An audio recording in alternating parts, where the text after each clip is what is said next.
പുതിയൊരു വീഡിയോയിലേക്ക് ഏവർക്കും സ്വാഗതം. ഇന്ന് നമ്മളൊരു നാടൻ ചെറുപയർ കൊണ്ടുള്ള സുഖിയൻ ഉണ്ടാക്കാൻ പോകുന്നത്. അതിന് 250 ഗ്രാം പയർ നമ്മൾ വെള്ളത്തിലിടുക. അതിനുശേഷം അത് ബോയിൽ ചെയ്തെടുക്കുക. ബോയിൽ ആകുമ്പോഴത്തേക്കും നമുക്ക് അടുത്തൊരു ചെറിയൊരു ഐഡിയയിലേക്ക് അതിൻ്റെ ബാറ്റർ നമുക്ക് റെഡിയാക്കാം. അതിനായിട്ടൊരു പാത്രത്തിലേക്ക് 100 ഗ്രാം മൈദ എടുക്കുക.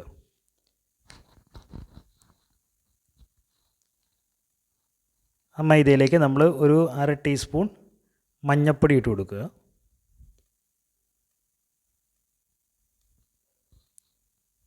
പിന്നെ അതിന് ശേഷം ഒരല്പം ഉപ്പ്, ഒരു നുള്ളു ഉപ്പിട്ട് കൊടുക്കുക. ഇനി അതിലേക്ക് നമ്മൾ കുറച്ച് വെള്ളം ഒഴിച്ച്, ഒരുപാട് വെള്ളം ഒഴിക്കരുത്, നമുക്ക് കുറച്ച് വെള്ളം ഒഴിച്ച് മിക്സ് ചെയ്തെടുക്കുക. നമുക്ക് നല്ല ഒരു ദോശേനേക്കാളും ഇച്ചിരി ലൂസായിട്ടുള്ളൊരു മാവാണ് നമുക്ക് വേണ്ടത്. പക്ഷെ നമ്മൾ ഒറ്റയടിക്ക് വെള്ളം ഒഴിക്കാണ്ട് കുറച്ച് വെള്ളമായിട്ട് ഒഴിച്ച് കൊടുക്കുക. എന്നിട്ട് ഇതുപോലെ നന്നായിട്ട് മിക്സ് ചെയ്തെടുക്കുക. അല്പം വെള്ളം കൊണ്ട് ഒഴിച്ച് നമ്മളത് ലൂസാക്കി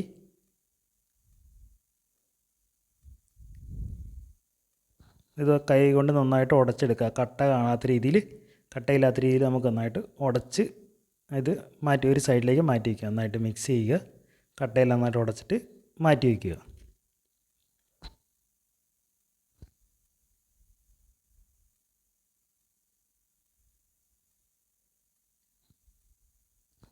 കണ്ടോ, ഈ ഒരു പരുവത്തിൽ മാവ് മിക്സ് ചെയ്യുക. ഇതുപോലെ ലൂസായിരിക്കണം, തിക്കാകരുത്.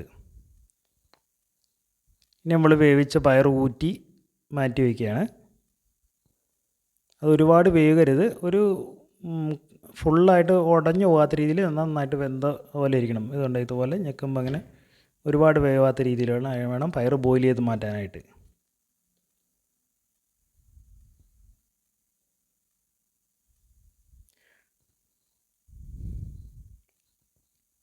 ഇനി അടുത്ത് നമ്മൾ ഒരു പാത്രത്തിൽ ശർക്കര നന്നായിട്ട് ഉരുക്കിയെടുക്കുക. അത് ഞാൻ എടുത്തിരിക്കുന്ന ഒരു 450 ഗ്രാം ശർക്കര ഉരുക്കിയതാണ് എടുക്കുന്നത്.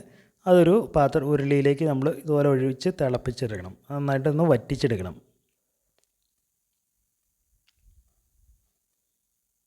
ശർക്കര ആദ്യം നമ്മളൊരു ചെറിയ അല്പം വെള്ളം ഒഴിച്ചൊന്ന് ഉരുക്കി അത് അരിച്ചെടുക്കുക. അതിൻ്റെ അകത്തുള്ള മണ്ണ് കാര്യങ്ങളൊക്കെ പോകാൻ വേണ്ടിയാണ് അങ്ങനെ ചെയ്യുന്നത്.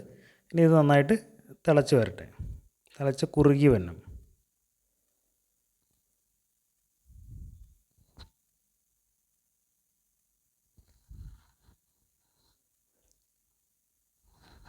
ഇപ്പോൾ ഏകദേശം നന്നായിട്ടൊന്ന് കുറുകിയിട്ടുണ്ട്. അതിൻ്റെ അകത്തേക്ക് നമ്മൾ കുറച്ച് തേങ്ങ ചിരണ്ടിയത്, ഒരു കാൽമുറിയുടെ തേങ്ങ ചിരണ്ടിയത് അതിൻ്റെ അകത്തേക്ക് ഇട്ട് നന്നായിട്ട് മിക്സ് ചെയ്യുക.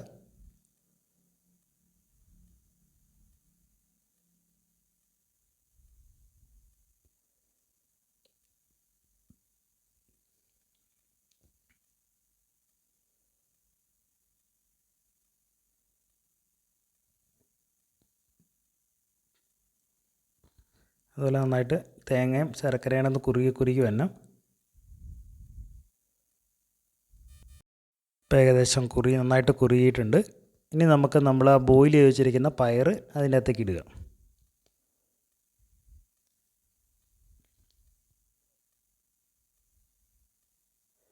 നന്നായിട്ട് വരട്ടി ആ വെള്ളം മൊത്തം പറ്റുന്ന രീതിയിൽ വരട്ടിയെടുക്കണം.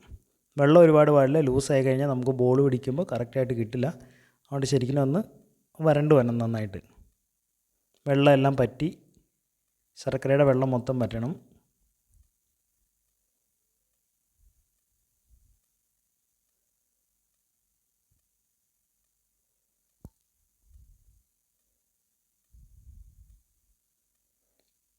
ഇപ്പോൾ നമ്മുടെ വെള്ളം എല്ലാം നന്നായിട്ട് പറ്റി നല്ല വരണ്ട് വന്നിട്ടുണ്ട് സാധനം.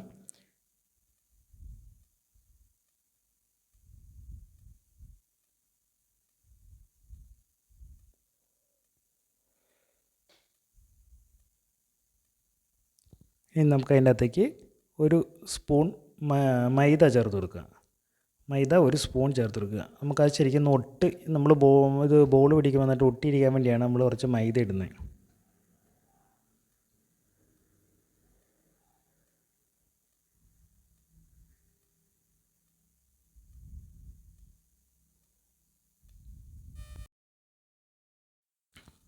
നന്നായിട്ട് വരണ്ട് വരുന്നുണ്ട്. ഇനി നമുക്ക് അതിനകത്തേക്ക് ഒരു ടീസ്പൂൺ ഏലക്ക പൊടിച്ചതിടുക. ഏലക്ക പൊടിച്ചത് ഇട്ടിട്ട് നന്നായിട്ടൊന്ന് മിക്സ് ചെയ്തെടുക്കുക.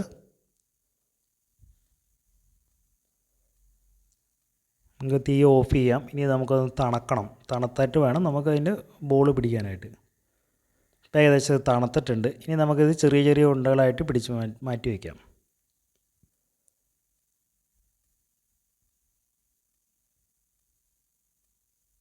നമ്മുടെ ആവശ്യത്തിന് നമുക്ക് വേണ്ട രീതിയിലുള്ള വലിപ്പം എടുക്കുക. ഒരുപാട് വലിപ്പമാകാത്ത രീതിയിൽ ഒരു മീഡിയം സൈസിലോ നമുക്ക് എത്രയാണോ വലിപ്പം വേണ്ടതെന്ന് വെച്ചാൽ ആ രീതിയിൽ എടുക്കുക. ഞാൻ ഇതുപോലെ ബോൾ പിടിച്ച് വയ്ക്കുന്നുണ്ട്.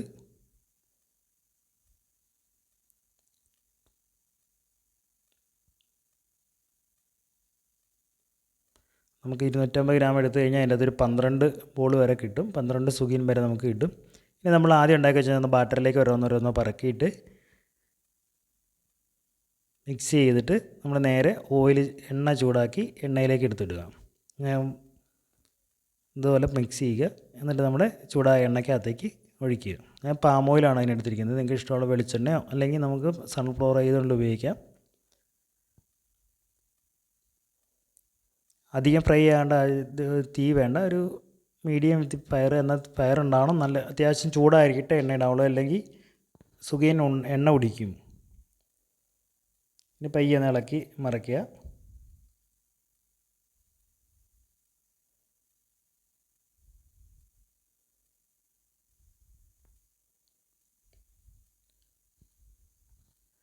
സുഗിയൻ ഒരു ഏകദേശം ഗോൾഡൻ കളറൊക്കെ ആയി കഴിയുമ്പോൾ നമുക്കത് പയ്യങ്ങ് എടുക്കാം. ഇപ്പോൾ നമ്മുടെ സുഗിയൻ റെഡി ആയിട്ടുണ്ട്.